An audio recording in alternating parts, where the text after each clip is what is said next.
Right. Thanks for the introduction. Thanks everybody for sticking around. So I'm going to talk about linear types for large-scale system verification. This was a lot of work by all of these great people on the slide, and I'm just presenting today. So the context for this work is our effort in trying to verify large-scale software systems. A intersecting set of authors with the ones that are on this paper have been working on a system called Very Better KV, which is an on-disk crash-safe key-value store, meaning that it's a key-value store where we prove properties about the fact that in case of crashes, we are not going to lose too much data. And this work was independently published at OSDI a couple of years ago, and it's a fairly large-scale Dafny verification project. So Dafny, if you're not familiar, is a deductive verifier based on SMT automation, and the project we wrote produces a fairly large amount of implementation as well. So the focus of this effort was very much performance. So this is a piece of system software that we rely on as the storage mechanism of some other higher level system. And so we need it to be fast. And for it to be fast, we need to have potentially complex data structure and optimized data structures that are fast enough to achieve those goals. So the goal of the project as well was to scale verification techniques in such a way that we could support these more complex and more efficient data structures. We had great success with Dafny, but we had some challenges, specifically in the way Dafny handles memory reasoning with the SMT solver. Dafny's technique is called dynamic frames. We're going to get into a little bit more of that in a second, but I'm going to talk about the challenges first. So the challenges we found were the fact that we had a significant proof burden. So this is the number of lines of proof text the developer had to write. That translates in more time developing those proofs. Most likely. We had long verification times and sometimes misleading diagnostics. And these are problematic in these large-scale systems because they reduce, or rather, they increase developer iteration time, making it harder to build up these larger programs. And these issues all compound at scale. So the bigger the system, the more these problems become relevant. So we measured a lot of these metrics that I mentioned, and we set out to improve them. So as a quick preview of what we're going to get from the work that I'm presenting today, we started with a 5-to-1 proof-to-code ratio for a fragment of the system, and we managed to get that down by almost 30% to 3.5-to-1 lines of proof text to code. All right, so as a quick refresher introduction to the Dafny syntax, if you're unfamiliar, we're going to look at this kind of synthetic example that we're going to also use throughout the talk. We have a class account here. This is a reference type in Dafny, alias C# or Java, and it has a field which is a mutable field that is the balance of the account. We have a method that's unsurprising that transfers some funds from origin account to a destination account. It has the ensures clauses you may expect, so the specification you may expect. And in dynamic frames in Dafny, we have to say which objects on the heap this method might modify. So that's the modifies clause you see there. And this is how Dafny can reason about potential aliasing of the variables that we are working with. So here, if we ask Dafny whether this program or this method is correct, we get a post-condition violation on the second ensures. And the reason for that we can find by looking at a potential caller to this method, which tries to transfer money from one account to itself. So where it essentially intentionally aliases account. And now if account is aliased, origin and destination in the method, then that second ensures clause is in fact false. Our implementation will not satisfy that clause. So in regular Dafny with dynamic frames, we have to specify a framing condition here and saying that origin and destination are in fact not aliased. All right, and once we do this, the transfer method passes, but we get a failure because we now have an invalid program that calls transfer. So going back to when we didn't have that additional requires clause, we noticed that the error message that we got was this error message on the second ensures clause. And what I want to point out here is that it's not clear at this point to the user whether this is a problem with the logic of our program or a missing framing condition. The error message doesn't say, and so this makes it more problematic for the user to figure out what they need to do next. All right, so dynamic frames, as we've just seen, address the potential aliasing in programs. We can have data structures and system data that's potentially aliased, so multiple owners of the same object, or even cyclical data. And this is very general. We can represent essentially every program like this, but it's costly. The error messages are vague, as we just seen, and the bigger the program, the more vague the error message. The framing invariants grow with the system size. We just saw it is framing invariant of just 2 variables, but imagine a large system with a lot of data structures. That becomes more problematic, and that results in a lot more proof text. And additionally, bigger framing invariants end up being more difficult to solve by the SMT solver, which just results in longer verification time, and so makes it has an effect on, again, developer iteration time, which we'd like to avoid. All right, so the observation we're going to do is that this isn't the common case. A lot of software, and specifically a lot of system software, has a structure where there is kind of a holder of the high-level state that points to a bunch of components in the system. These are unique pointers or unique references, and each of them might have to also have access to some data structure to do their job. And in some cases, we may need a data structure that does have aliasing. So we might want to use a doubly linked list because that's important for efficiency, but that may be specific to a certain area. And so we believe that the success of the Rust programming language in writing system software demonstrates that this is the case. Rust ensures unique ownership of variables, or rather of locations by default, and Rust has been very successful in system software. So we think of these as a reason to believe that these kinds of structures are actually effective in practice and not too restricted. So the idea here is exactly to default with no aliasing. So try to reason about memory when there is this unique ownership of memory locations. And obviously, we're going to go with linear type systems. So what I'm presenting is linear Dafny, which is a linear type system integrated in Dafny and integrated with the SMT-based verification automation of Dafny. And the focus is very much on this integration between the type system and the solver. We're going to try to leverage the synergy to extend the expressivity of the linear types, and so what kinds of programs we are able to express by leveraging the solver. So I'm going to talk about memory reasoning with linear types, trying to address the challenges that we saw, how we can use regions to address the need to have nonlinear data occasionally, so alias data occasionally, and we're going to look at a quantitative and qualitative evaluation of what the effects this has on a fairly large system, which I presented before. Okay, so regular Dafny has 2 kinds of variable usages, as we call them. There's just ordinary variables, which can be duplicated and are compiled in the final binary. There's just nothing surprising about those. And then there is ghost variables, which are, again, fairly regular, with the exception that they're used for verification purposes and they're erased before compilation. So we're going to extend this in linear Dafny with 2 more usages, linear and shared. So linear is a uniquely owned linear variable. It is compiled, it's part of the program state, but being linear, it's not allowed to be duplicated to maintain the unique ownership of the data that it refers to. And shared represents an immutable borrow or an immutable reference to a linear variable, and it is, again, compiled. It's useful to extract information from this program state, and it can be duplicated with some exceptions. So let's see what that looks like in Dafny itself. We're going to go back to that example and transform it to linear Dafny. We're going to start by transforming it to just actually a very functional version of this program using Dafny's existing immutable data types. So here, account is an immutable data type with an immutable field balance. We are going to rewrite the transfer method to be a function now. It takes the initial state of the accounts and returns the new state. And what's happening here that I want to point out is that to construct this final state, we need to copy the entire data type. And it may seem benign here because we're just copying a single field, but imagine this represents a much larger data structure where the copy might have a significant cost.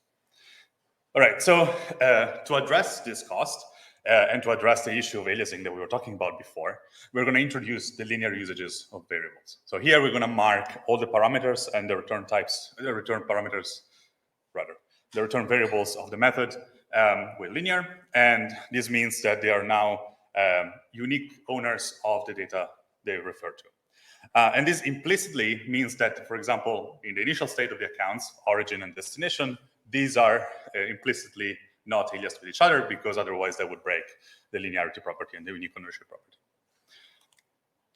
Now, talking about aliasing again, if we try to call transfer with aliased A1s, this is now the type system that prevents us from doing so.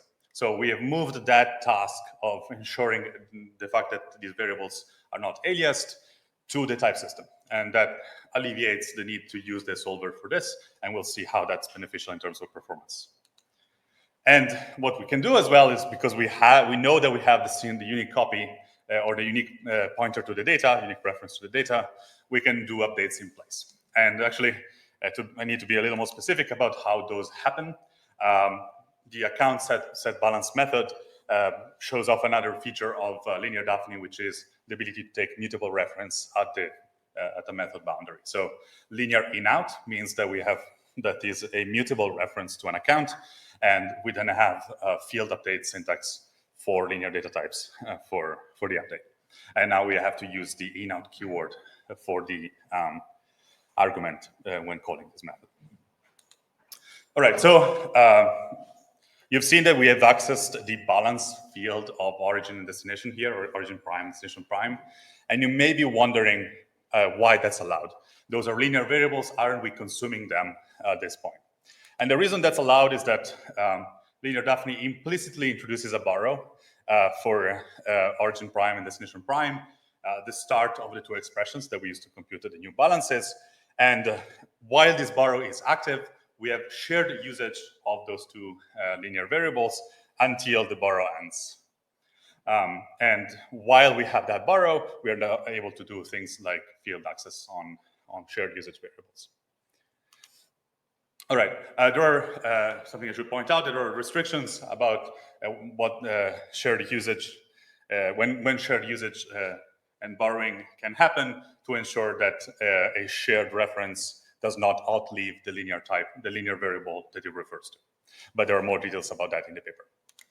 All right, so we've seen how we deal with these tree-like data structures or tree-like system structures. But what about when we need a structure with aliasing? So for example, a doubly linked list. Here we're gonna try and find a way to store nonlinear data inside linear data, so alias data inside linear data.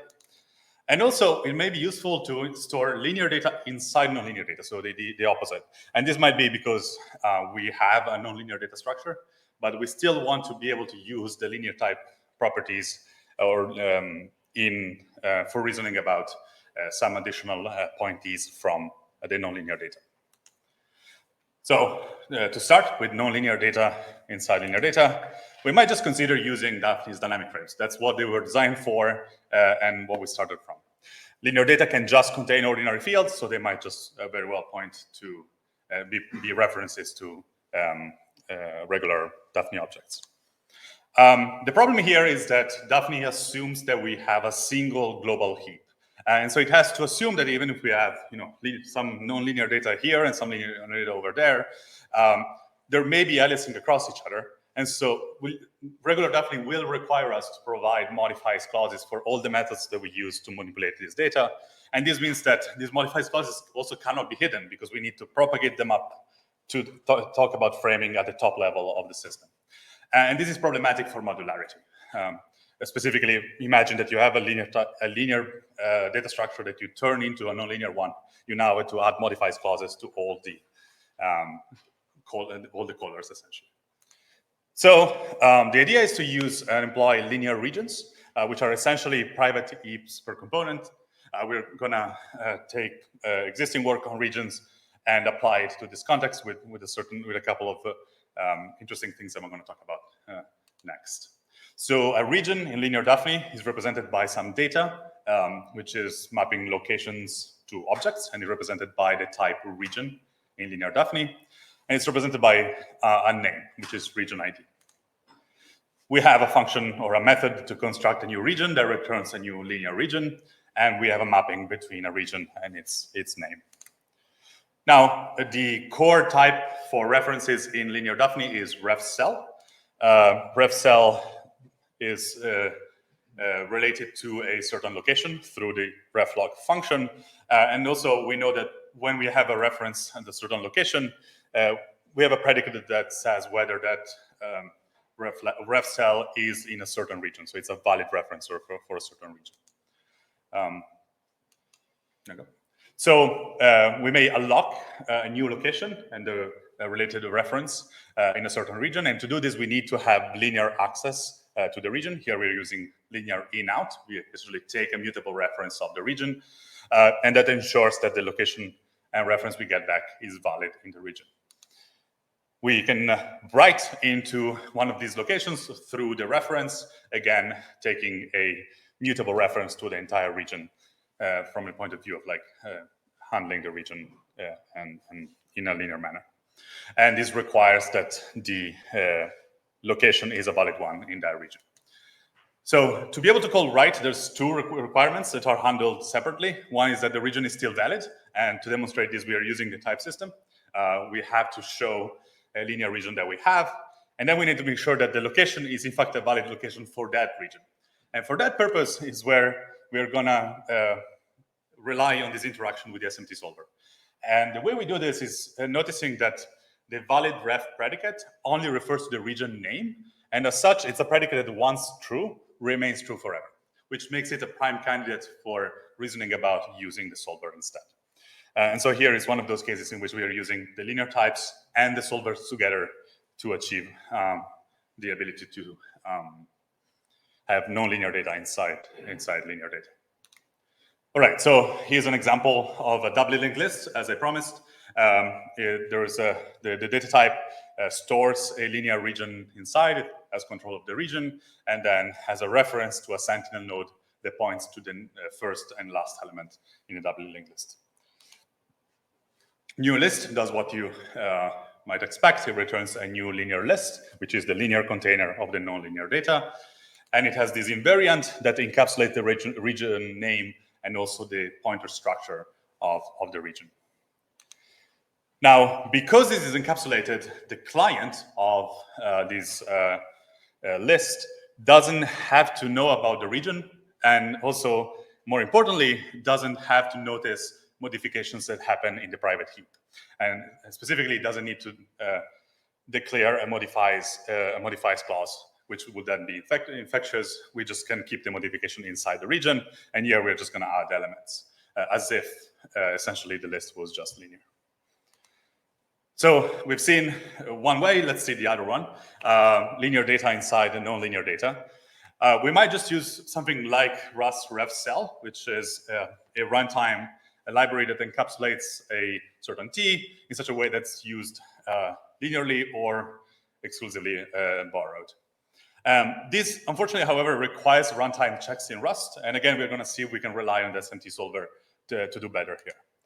In linear Dafny, we have a function, for example, like borrow, which lets us borrow a certain value from a region if we have shared access to that region.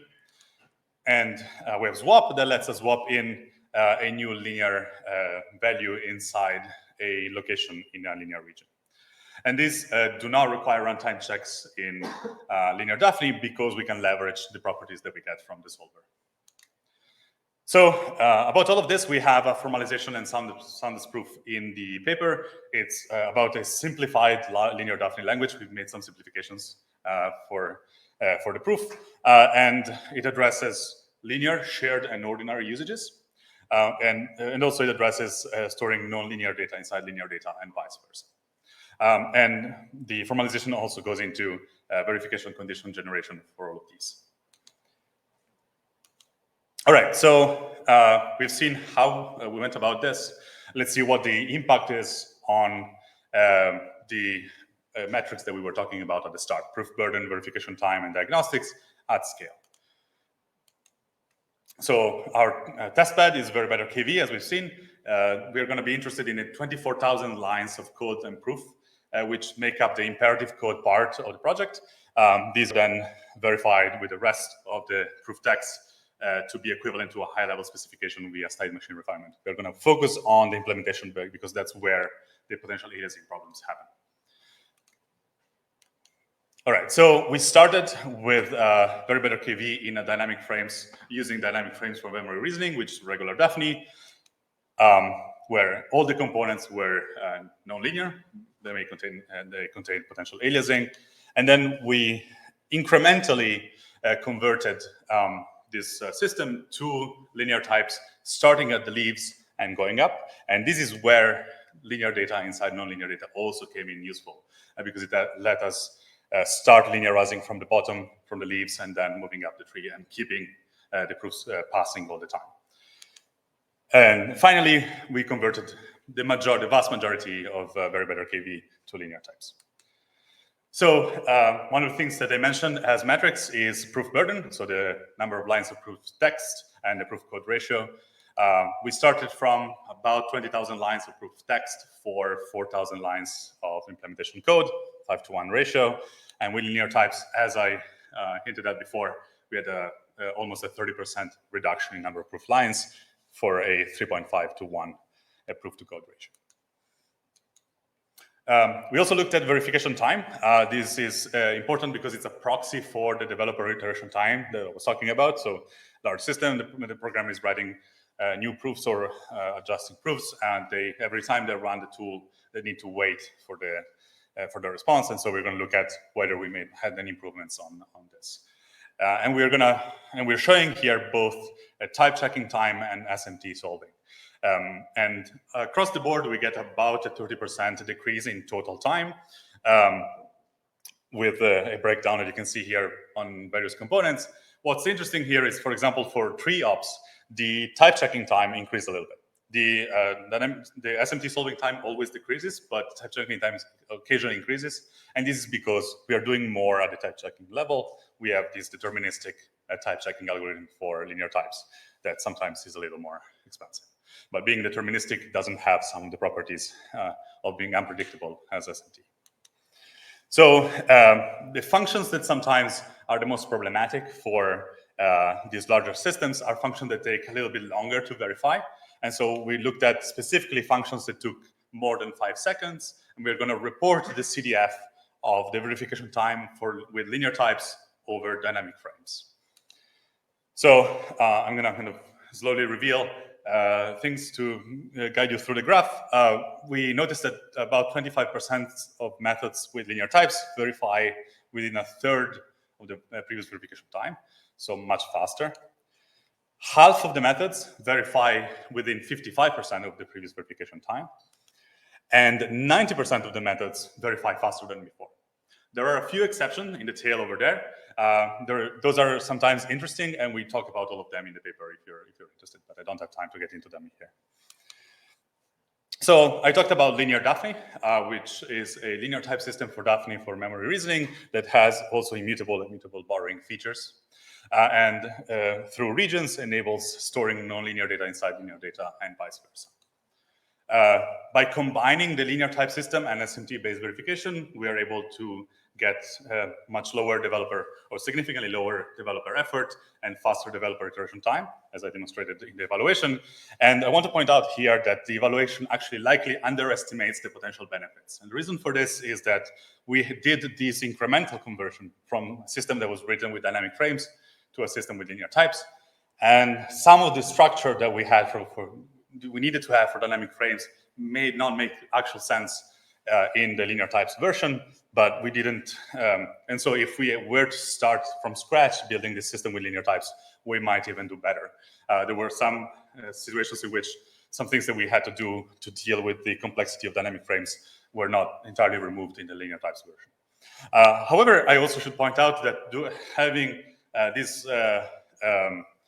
using this approach allows this incremental conversion that enabled this evaluation and would have been much more difficult otherwise. And another thing that I don't have time to get into now, but there's more detail in the paper about, is improved diagnostics, which I also mentioned as sometimes problematic with these systems. All right, and this is all to contribute to allowing SMT-based verification tools to scale up to these large systems that we are interested in. All right, and that's all I have. I'm happy to take questions.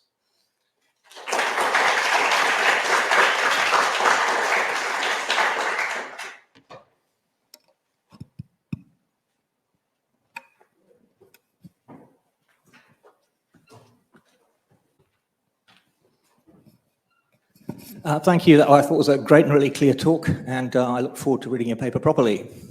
A couple of things. First is, can I get it? You can. Get in touch, we'll get you a link. Is this being built into Dafny, or? So we've had discussions about integrating it in Dafny. There are some things we did in the code base that will require more refactoring to merge it in Dafny proper. They're not very compatible with how Dafny is currently built. But we had some discussions. Those have been on pause recently, but they may end up being refined by, I'm not sure. Cool. I mean, from what you've said, that sounds really good. I must admit, I'm jealous because I've been thinking about something like this, and you've got to it first, you bastard. Which, as you have got, I think the work is. The other thing is that given that Dafny's execution model at least is inherently sequential, I wasn't sure if that's the case for the key value store you're building. Probably not. But Dafny's regioning is, so I guess I was wondering if there was any reason why you went for sort of the really tough Rust style version of linearity rather than me being me, bounded ownership types or something like that, which would have let you express more of the aliasing you had to put into these linear regions still in the type system. So I'm absolutely happy to talk to you a bit more about other forms of aliasing handling. I'm not super familiar with some of them. I should mention that part of the reason we went this route is that, for example, I'm very familiar with Rust, and as a system person, I also wrote systems in Rust, and we were successful doing that. So that's kind of was guiding. It was maybe the bias, if you want, guiding the decision of going for this kind of approach. We saw that Rust was successful, and it turns out that the type system like this, which is actually significantly less expressive than Rust, linear type system, is still relatively usable. I think some systems people might disagree, but it was fairly pleasant. Well, the nice thing there, I think, if I'm right, is because of the way you've set things up, you don't have to have all the what they call lifetime parameters, what I'd call ownership parameters going through. You can get by with just a single borrow and a single linear. And frankly, if you were doing that, then that seems a more sensible design to have than the one in Rust. Because the run in Rust, of course, gives you a much more flexible topology, providing you only want to read, which is all right for the Haskell programmers in the room, but this is OOPSLA after all. So, yeah, lovely talk, and I look forward. Thank you. Hi, thanks for your talk. So I have a question about this semi-automated verification, and if you think that there would be a way to combine this with interactive theorem proving, or like, I'm not sure I fully understand how the annotations that are manual feed into the type system at the moment, and if there's a way to kind of reuse a similar methodology to get these assertions into an interactive theorem prover and be able to potentially manually prove things. Absolutely. So we're definitely, the group of people I work with have been working with SMT-based tools for a while. And we have recent exposure to interactive theorem prover people who have occasionally complained that they feel blind when they're working with an SMT solver because they don't have access to proof state. So we're absolutely interested in figuring out how we may be able to bridge that gap on some level. I know that there's efforts, for example, with more tactics. I was talking with Dr. Schreier earlier. More tactics, more automation in Coq. They're going kind of the other routes. We would like to see if we can go towards theorem provers.